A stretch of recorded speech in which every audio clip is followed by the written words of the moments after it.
ओम शांति। आज का तारीख 20/9/2024। प्रतः मुरली। ओम शांति। बाप दादा मधुबन। मीठे बच्चे, तुम्हें बाप समान खुदाई खिदमतगार बनना है। संगम पर बाप आते हैं तुम बच्चों की खिदमत यानी कि सेवा करने के लिए। तो आज मुरली से प्रश्न। यह पुरुषोत्तम संगम युग ही सबसे सुहावना और कल्याणकारी है, कैसे? उत्तर में बाबा बता रहे हैं, इसी समय तुम बच्चे स्त्री और पुरुष दोनों ही उत्तम बनते हो।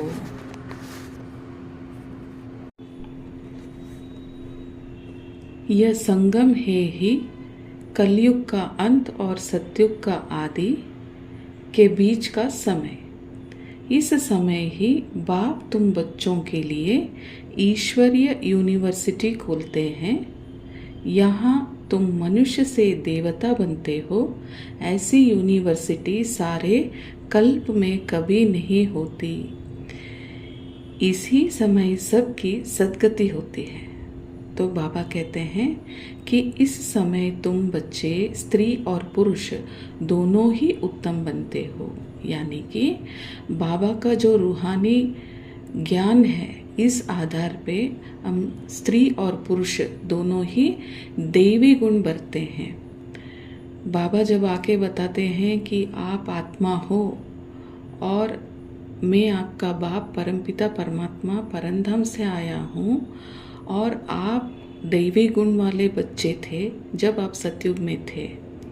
तो जैसे ही ड्रामा अनुसार आपने पाठ बजाते बजाते अंतिम जन्म में आप पहुँचे हो, अब आप विकार के वश हो चुके हो। जैसे ही इस सत्य ज्ञान की हमें परिचय मिलती है तो आत्मा को अपनी समझ मिलती है और स्त्री और पुरुष दोनों ही उत्तम बनने की कोशिश करते हैं। और ये संगम युग है ही कलयुग का अंत का समय और सतयुग की आदि की बीच की समय। यानी कि अब हम स्वास्तिक देखते हैं भक्ति मार्ग में, उसमें तो 4 युग एकदम साफ से दिखाई देगा, सतयुग, त्रेता युग, द्वापर युग और कलयुग। लेकिन संगम युग जो है वह कलयुग के अंत और सतयुग के आदि के बीच में आता है और इसको बाबा कहते हैं संगम युग। और इस समय ही बाप तुम बच्चों के लिए ईश्वरीय यूनिवर्सिटी खोलते हैं। यानी संगम युग वो है जब परमात्मा परमधाम से इस धरा पर अवतरित होते हैं हमारे लिए। तो जब परमात्मा आते हैं उस युग को कहा जाता है, उस समय को कहा जाता है संगम युग। जैसे ही परमात्मा आते हैं यहाँ पे ज्ञान देने के लिए वह ईश्वरीय विश्वविद्यालय खोलते हैं, यह यूनिवर्सिटी जो कि अभी माउंट आबू में है। तो पहले बाबा ने वहाँ से ही, तो बाबा पहले वहाँ पे अवतरित हुए, ब्रह्मा बाबा के तन को आधार लिया और वही यूनिवर्सिटी से हम बच्चों को ज्ञान पढ़ाना शुरू किया। जहाँ तुम मनुष्य से देवता बनते हो, ये यूनिवर्सिटी वह है जिसमें आत्मज्ञान दिया जाता है, जिस ज्ञान के आधार से मनुष्य देवता बनते हैं। यानी कि जो मन बुद्धि कंट्रोल में नहीं होता, जैसे चाहिए वैसे चलता रहता है, उसको आत्मज्ञान दे के बाबा उसको सही राह पे चलाना सिखाते हैं। जब हम उसको सीखते हैं हमारी आत्मा में इतनी डिसिप्लिन बढ़ जाती है कि वह देवता बनने की लायक बन जाती है। यानी असुरी गुण मिट जाता है और देवी गुण बढ़ते जाते हैं। ऐसी यूनिवर्सिटी सारे कल्प में कभी नहीं होती। जो बाबा संगम युग में आके यूनिवर्सिटी खोलते हैं, ऐसा यूनिवर्सिटी 5000 साल में कभी भी कहीं भी नहीं होती है। ये सिर्फ संगम युग में स्वयं परमात्मा आके खोलने वाली यूनिवर्सिटी है। इसी समय सबकी सद्गति होती है। बाबा कहते हैं जब ये यूनिवर्सिटी खोला जाता है तब सतयुग और त्रेता युग में आने वाली आत्माओं को प्राप्ति मिलती है। उसके साथ साथ जो भी दुनिया में आत्माएं हैं पाठ बजाने के लिए परमधाम से आए हुए हैं, सबको सद्गति का ज्ञान यहाँ से ही प्राप्ति होगा और सब लोग वो ज्ञान लेके फिर यहाँ से वो सूक्ष्म तन के बया ही हम परमधाम में जाएंगे। तो बाबा कहते हैं एक तो शिक्षा देते हैं बच्चों के लिए और दूसरी है पूरा दुनिया के लिए सद्गति।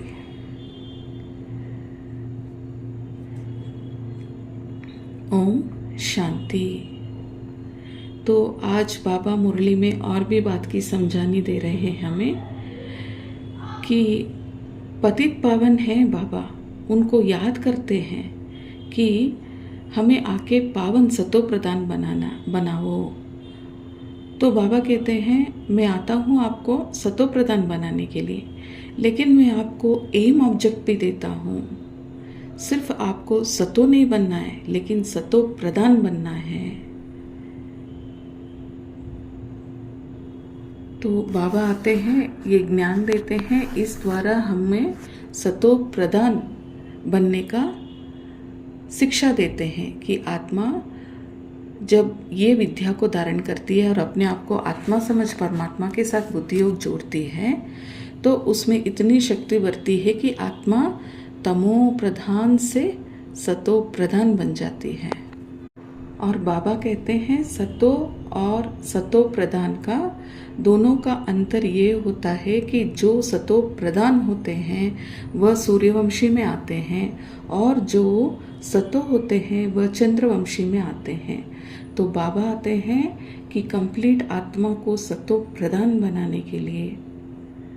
तो नंबरवार अनुसार उसके बाद आत्माएं अपनी शक्ति अनुसार परमात्मा से शक्ति लेती है और अपना अपना पाठ बजाने के अनुसार ही वह धारणा करती है।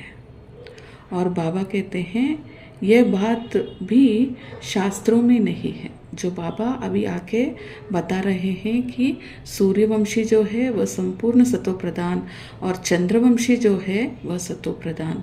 तो इस बात को तो भक्ति मार्ग के शास्त्र में भी वर्णन नहीं किया है।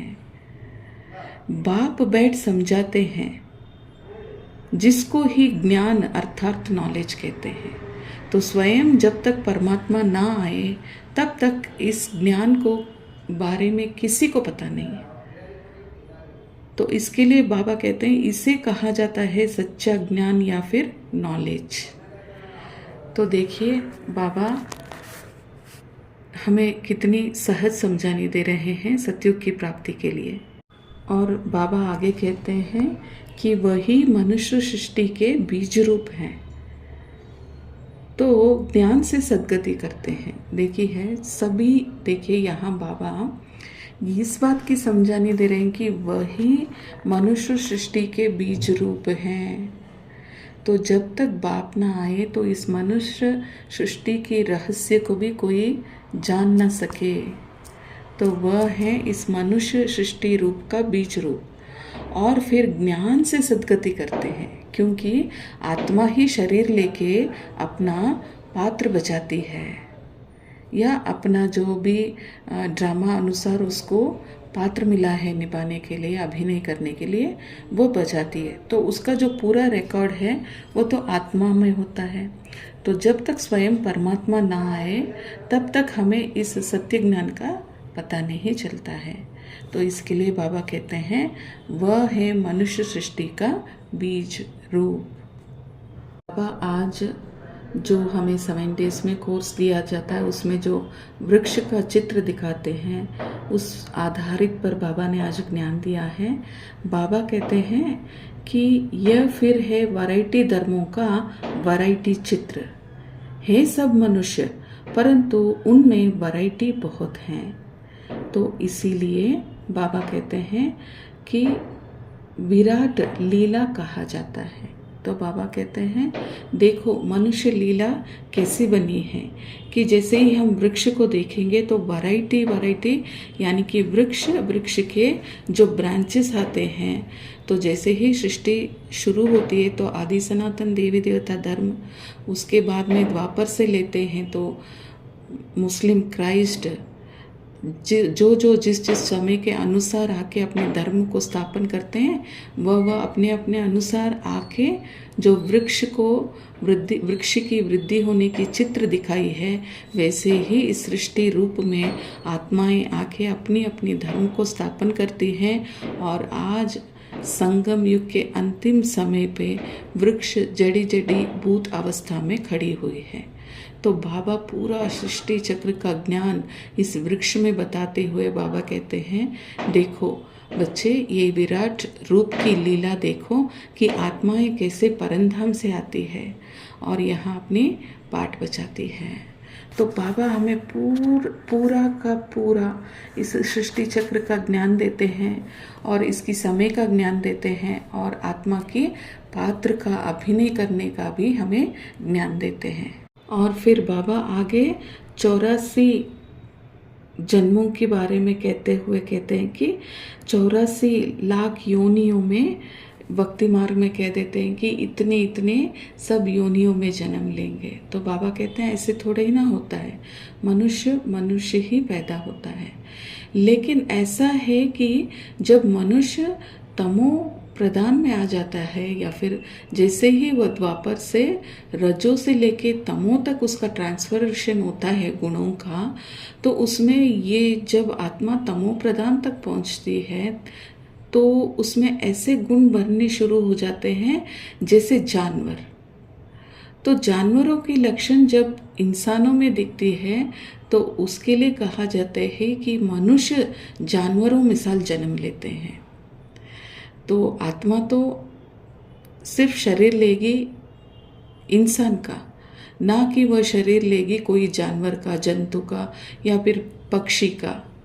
तो बाबा इस बात की भी स्पष्टीकरण करते हैं कि जो हम विकर्म करते हैं, पाप करते हैं, उस वजह से आत्मा का स्वभाव इतना गंदा बन जाता है जैसे कि कोई प्राणी या पक्षी होता है। इस तरह से उनमें इतने अवगुण बन जाते हैं, यानी असुरी स्वभाव उनमें इतना बढ़ जाता है जैसे कोई प्राणियों में होता है।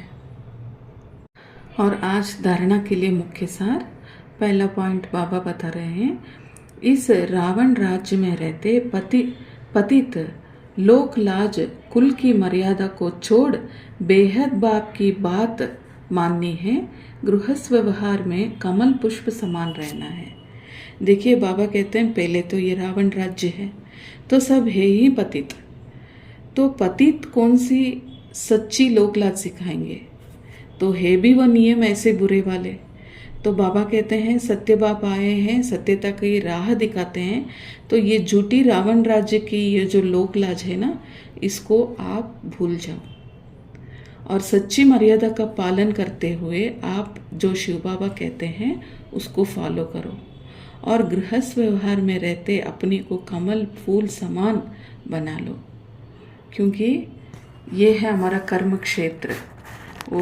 क्योंकि ये जो मिला है हमें परिवार, ये हमारे कर्म के अनुसार मिले हैं, ये बंधन के रिश्ते हैं। बाबा कहते हैं अपने को कमल पुष्प समान रखते हुए अपने कर्म बंधन को निभाओ, जो भी आपको मिला है यहाँ पे पात्र अभिनय करने के लिए। और बाबा कहते हैं आगे, इस वैरायटी लीला को अच्छी तरह से समझना है। इसमें पार्ट बजाने वाली आत्मा निर्लेप नहीं। देखिए बाबा कहते हैं इस वैरायटी विराट लीला को देखो, क्योंकि आत्मा जो है, आत्मा अपनी पार्ट बजाती है, जनन मरण लेती है, उसमें पार्ट अपने आप खुलते जाते हैं कि आगे जाके हमें कौन से जन्म लेना है, किस घराने में जाना है, हमें स्त्री बन के पैदा होना है या पुरुष। तो आत्मा ये सब कुछ जानती है, उस अनुसार वह जन्म लेती है। तो आत्मा में ही सब लेप चेप हैं।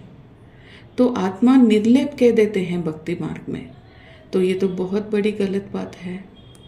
तो आत्मा में ही सब लेप और चेप है, इस वजह से वह खुद जानती है कि उसे कहाँ जाना है और कैसे जन्म लेना है। अच्छे बुरे कर्म करती और उसका फल पाती है। आत्मा को मालूम है कौन सा कर्म मैंने किया है, अच्छा कर्म या बुरा कर्म। उस अनुसार ही आत्मा उस फल को पाती है, क्योंकि कहते हैं ना, जैसी करनी वैसी भरनी। अच्छा कर्म करेंगे तो अच्छा फल पाएंगे, बुरा कर्म करेंगे तो उसका बुरा फल भी हम ही को भोगना है, और आत्मा द्वारा शरीर में भोगना होता है। इस राज को समझकर श्रेष्ठ कर्म करना है। जब अभी हमें पता चल गया कि जो हम करेंगे वही हम पाएंगे, तो इस सच्ची ज्ञान को जैसे ही हम जानते हैं, तो कर्म की गुह्य गति को जान के हमें सजा नहीं लेना है, ऐसा श्रेष्ठ कर्म करना है। तो ये होता है समझदारी की बात। तो अब तक तो अज्ञान में थे, अभी ज्ञान के आधार से समझ मिली है, तो श्रेष्ठ कर्म करना है। आज का वरदान, बाप के संस्कार को अपने ओरिजिनल संस्कार बनाने वाले, शुभ भावना शुभ कामनाधारी भाव। बाप के संस्कारों को अपने ओरिजिनल संस्कार बनाने वाले, शुभ भावना शुभ कामना धारी भाव। अभी इसका विस्तार देखते हैं कि बाबा ने आज मुरली में क्या बताया है। तो बाबा कहते हैं, अभी तक कोई बच्चों में फीलिंग के, किनारा करने के, परचिंतन करने व सुनने का भिन्न भिन्न संस्कार हैं।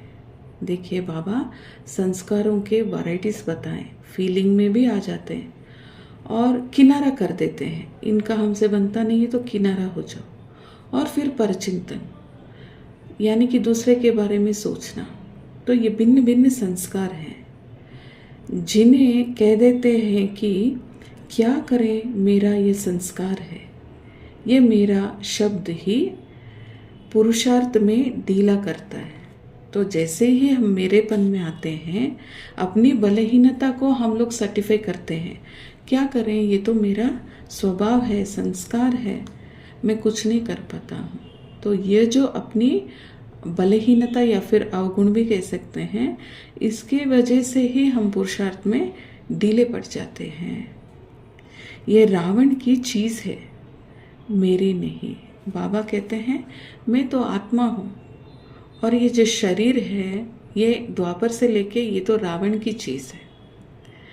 तो रावण की चीज़ है तो उससे तो सब कुछ अवगुण ही होगा।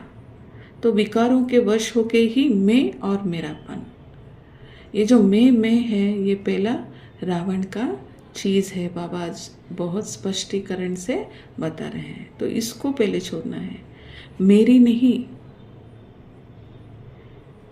लेकिन जो बाप के संस्कार हैं वही ब्राह्मणों के ओरिजिनल संस्कार हैं। बाबा कहते हैं रावण का संस्कार नहीं है आपका, आप अभी दिव्य ब्राह्मण जीवन में जन्म ले चुके हो। तो बाबा कहते हैं ये संस्कार जो है ना, बाप का संस्कार, वही आप ब्राह्मणों का ओरिजिनल संस्कार होना चाहिए।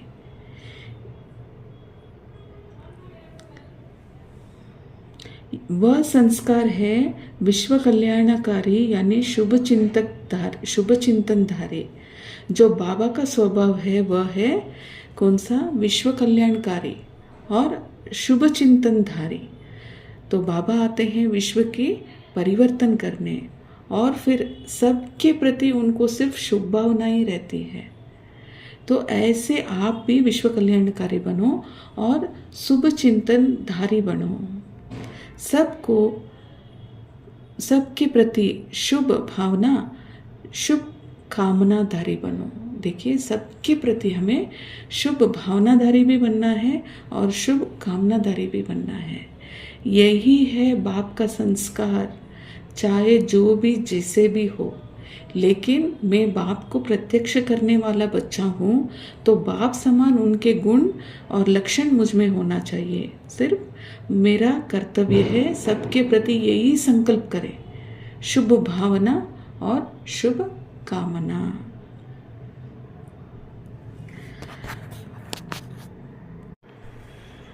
श्लोगन में बाबा बता रहे हैं,